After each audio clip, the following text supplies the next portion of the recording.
Alright lads, so since we are officially in a new year, the year 2025, like always at the start of any year, I want to do an updated video going over the 10 changes that I want to see introduced in Brave Souls this year. Like always, these videos might not amount to anything, but putting it out there is never a bad thing. And who actually knows, maybe someone at Caleb is watching the video. Oliver, comment down below if you're watching. Hello. This is Oliver from the Brave Souls team. He won't do that, but either way, one of the first big changes that I do want to see, and this isn't really more so a change, but more so a big want, and I know many people are there with me, get rid of the GEQ specific skills. Maybe it's not that big of a deal, but there's a lot of cool characters that would just be significantly more fun had they been given Frenzy plus 3 everywhere, had they been given Flurry plus 2 everywhere. I think the overall general agreement here is that the characters themselves would just be much more fun, and in the place where it really does matter, where Frenzy plus 3 and Flurry 2 does matter, and where it can be broken, is in the Guild Quest game mode. So having access to this skill everywhere really wouldn't break the game, it would just make the characters more fun, and at the end of the day, that's what you are putting these characters for. You're summoning for fun units, and the more fun they are in other game modes, the more reason you might want to pull for them. Honestly, in 2024, one of the bigger problems with unit design has strictly just been this skill. Frenzy plus 3 in Guild Quest, Flurry plus 2 in Guild Quests. Just let us have these skills everywhere. For the next change I do want to see, and this one was actually recommended to me last year in our previous video that I think is actually worth talking about in this video, and that is more recommendations. So what Caleb had been doing great last year, over the last couple of so years, is giving recommendations on how to build your characters, what characters to use. So that way, if you are a new player, you won't need to go to other social media platforms like Reddit, YouTube, and also Discord to find a team or build that you want to find. So for example, in Transcendent slots, it would recommend you what stats to upgrade. In this case, as I'm using Ichigo, he's a spiritual pressure unit, so therefore I do want to have the spiritual pressure slot. They also recommend the power up order, and in other game modes like Brave Battles, Guild Quest, they do tell you the top 10 most used characters. Well, continuing on with that idea, I would like to see that added into Limit Breaker, letting people know what characters people are using in slot 1, 2, and 3 in any given Limit Breaker quest. And while on that topic, when it comes to building your characters, it would be nice to see a button that lets you know the general build that people are using on a character like Ichigo. Likewise, when it comes to the accessories, what would be the best or recommended accessories that you would want to put on a character like this? For most of us out there that know how to play the game, this is something that isn't really that important, but I think overall improving the beginner aspect of the game, making it easier for people to know how to build their characters, is something that Caleb have been doing, to be fair, and there is still room for improvement. So seeing something like that added this year would actually be great to see. Now next up, and technically with these, it's more than 10 recommendations or changes that I want to see, but let's go over some miscellaneous changes that I do want to see here. And first up, one change I do want to see this year is Path to 5-star plus accessory. I really do like the idea of this event, but I feel like the rewards in general just need to be increased, because we get this quest once a month, and these are the items that we do get. I think in general, just quadrupling it, doubling it at the bare minimum would be a great start. More so in regards to golden hammers and silver hammers, there are way too many accessories that we need to upgrade, and not enough hammers to actually keep up with said upgrades. And I think overall too, just adding more rewards to this event would make you spend more time on it too. Not like it's a bad thing, but you can really finish this event in like 20 minutes. And it's only here once a month. Maybe make it return every 2 weeks, or just overall add more boxes, therefore giving us more rewards. It's a good start, but definitely does need to be improved upon. I think at this point in time, especially in the future, as we do potentially unlock more link sort levels, we do need to get access to more than 5 times soul tickets in co-op based content.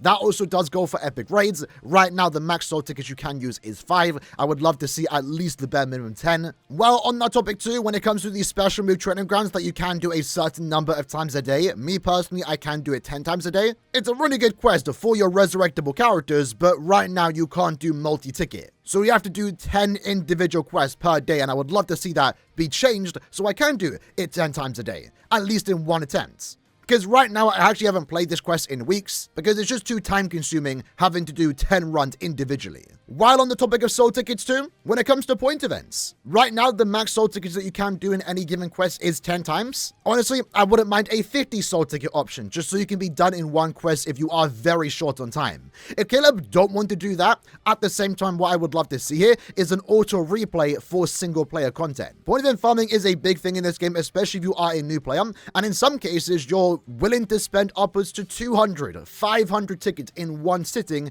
but 10 times soul ticket runs do take quite some time. You're autoing the quest anyway, And a lot of people do go to external methods of using macros to auto the quest while they do something else. And I always have the opinion that if you need to macro something, maybe that should be improved in game. And adding an auto replay feature would be a great way to fix that problem. That way, whether you're on PC, mobile, or console, everyone can easily farm the point event without having to click on a few buttons every minute or so. Next up, let's talk about Guild Quest. Now, to be fair, Guild Quest does see the most changes out of any game mode. A lot of characters at the same time are designed for this game mode because it is a pretty big game mode, right? It's something to do every couple days, it offers a large amount of rewards, and it also did just receive a pretty big upgrade in the last couple of months. So this one is probably at the bottom of the list that does need to be changed, but personally, I would like to see an exchange shop added for Guild Quest. Mostly every game mode at this point does have an exchange shop, and it would be nice just to get extra rewards for playing Guild Quest weekly or daily. I mean, at this point, we do have access to 10 Guild Quest passes a day. Maybe if you can complete a run, or even if it is a one-time reward per phase, just a number of tokens that you can use to exchange other items, would be maybe a great way for people to get extra rewards. Or if they don't want to do that, one thing I would like to see is the Guild Quest passes just outright be removed. I think the idea of having Guild Quest passes at this point is redundant, especially when the score that you do get is only once per phase. Just give us infinite re-attempts so I don't have to keep closing the app just to retry a particular run. At this point in time, Guild Quest resetting is quite common. Everyone resets the app to get a better score because likely 10 attempts isn't enough. So at this point, you might as well get rid of the Guild Quest passes or just give us a retry button. Next up, let's talk about Arena. Every year when we talk about the changes that I want to see made in Brave Souls, I always talk about Arena because there's a lot that can be done with this game mode to make it more enjoyable.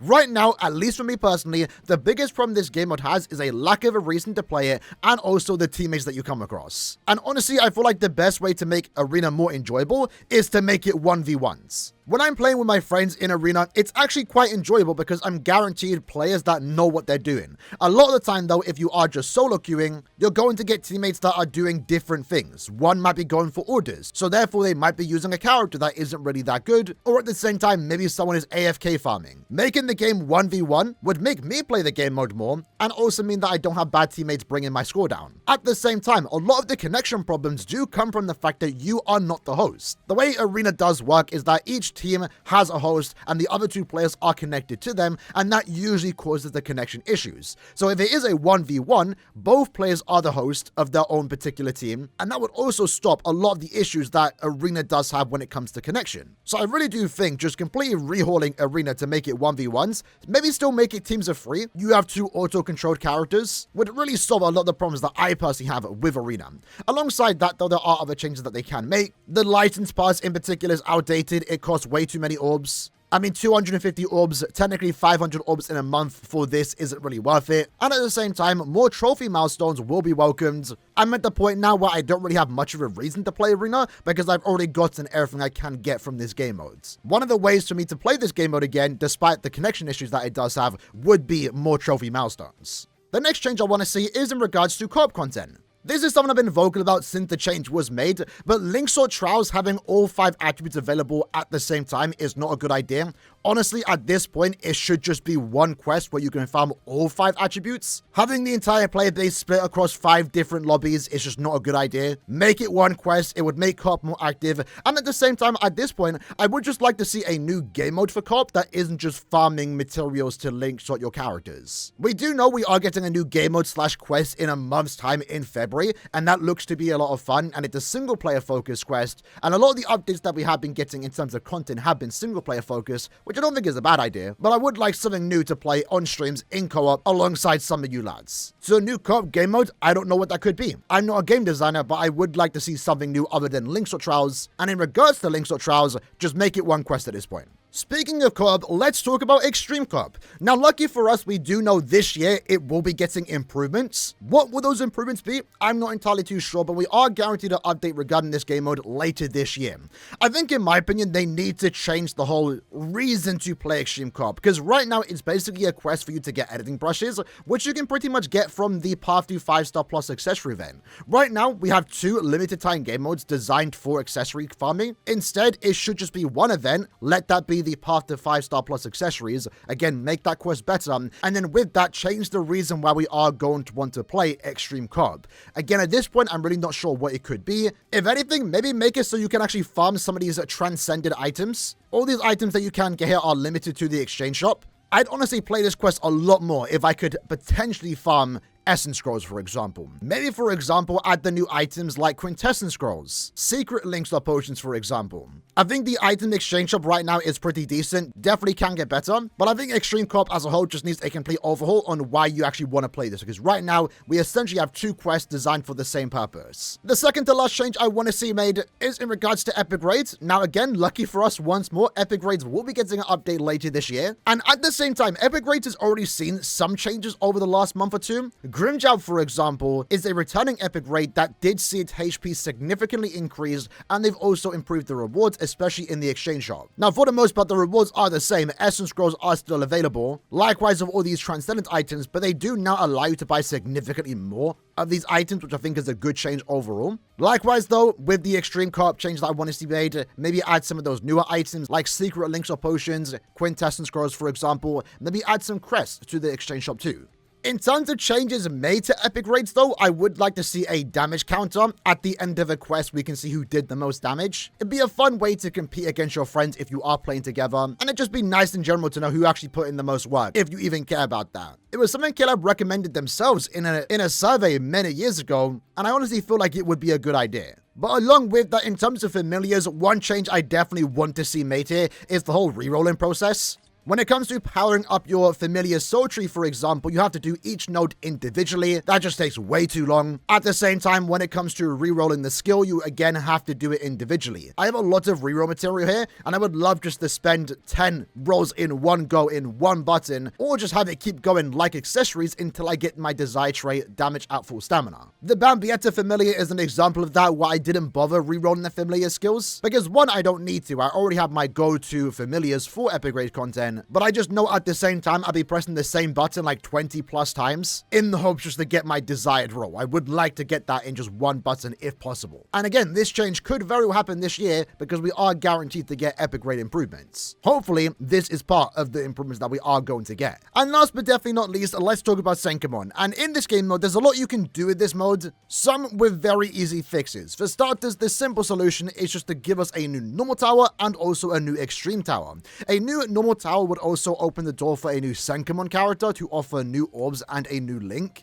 In regards to the Extreme Tower, again, a new tower would also mean a potential new 5-star summon ticket, hopefully with a more up-to-date pool. And those two simple additions would make Senkaimon more fun to play for the next year or two. But I think with that, there's also some core changes that need to be made with Senkaimon. For starters, the individual rewards. Right now, when you are playing Senkaimon, it's strictly for the extra orbs and also the Senkaimon character. I think the individual rewards need to be improved upon to not be items that you can just manually farm by playing certain game modes. Like what you'll see here is summonable tickets, accessory material, and this was maybe good when Senkaimon was first introduced like 7 or so years ago, but instead they should be more limited items like Essence Scrolls, Transcendent material, Quintessence Scrolls, maybe even more crests for the attribute tree. Just more so limited items that you can't reliably farm. That way you won't be caring about the end goal rewards like the orbs and the characters. Instead, you're going to be appreciating maybe every individual stage. And I think those three things would be the simple fix to Senkaimon. Maybe some other changes can be made in regards to how repetitive this mode can become. Doing 75 stages monthly can become a bit boring, especially when they don't add new stages. So maybe adding a skip floor option if you've already beaten it. Maybe automatically put me halfway through the tower, because I've beaten these towers like 20 plus times. I know I can beat it. I can auto it at this point. The normal tower in particular is 50 stages long. Being able to start from 25 would also be a nice quality of life, I guess. And maybe I'm alone in this one, but I feel like all these stages or towers are quite just clutter. Again, individually, they don't offer any unique rewards besides the 5-star summonable character, so maybe just make it one tower instead, and at the end you get to pick any character you want, whether that's Ichigo, Chad, Tatsuki, or Zangetsu. Likewise with the Extreme Tower, maybe they can just make it one tower, and the 5-star summon ticket you can get lets you pick 10 characters. That way you can choose between old characters or newer characters. But even with these changes that we do get, I think Senkaimon just needs updates regularly. That way it doesn't get repetitive. Because when we were getting a new tower every 6 months, I think the game mode was fine. So with this new update that we are getting for Senkaimon later this year, whatever changes are made, they need to make sure they are adding at least new towers or new updates every 6 or so months. Alongside that too, maybe make some changes to the exchange shop. Right now for me, the only value that I personally have is the 6-star summon ticket. and I only ever buy these once a year during the anniversary in the hopes to get some new premium characters. And with that said, lads, that's the video for today, going over all the changes that I want to see in the year 2025. I know the video says 10 changes I want to see made, 10 that can be listed off more than 10, but like with any game, Brave Souls is not perfect. It's gotten a lot better, and in the year 2024, we got a lot of great changes. And I think we're already off to a better start this year because we do have our year-long roadmap going up to the 10th anniversary. Already outlined some big changes that need to be made. While we don't know what each change will be made individually, it's nice to know that this year we are going to be getting Senkaimon Improvements, Epic Raid Improvements, Extreme Co-op Improvements, because those game modes do need improvements. We're getting a new quest sometime next month, so that's something to look forward to. And like always, the changes that are specified in the roadmap isn't the only changes that we are going to get made. Every now and then we might get a surprise. I mean, originally, the Epic Raid improvements weren't planned on this year-long roadmap. So just because it's not listed on this roadmap doesn't mean that we aren't going to get other things along the year. And remember, at the same time, there is also a big update planned for the 10th anniversary, a special update according to the roadmap, and we have no idea what that contains. So there's definitely a lot to look forward to in 2025.